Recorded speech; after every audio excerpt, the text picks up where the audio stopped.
ফিরে এসো শেখের বেটি বাংলার মাটিতে, দেখো স্বাধীন বাংলা জিম্মি গোমা রাজাকারের হাতে।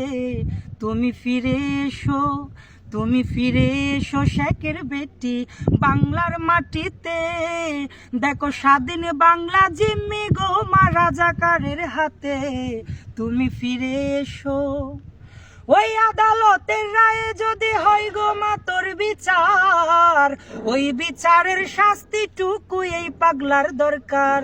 ওই আদালতের রায়ে যদি হয় গো মা তোর বিচার, ওই বিচারের শাস্তিটুকু এই পাগলার দরকার। দেব গলায় রশি, দেব গলায় রশি, মুখে হাসি থুতু ওই মামলায়, আবারও মা উঠবে জেগে মুক্তির জয়। ফিরে এসো শেখের বেটি বাংলার মাটিতে।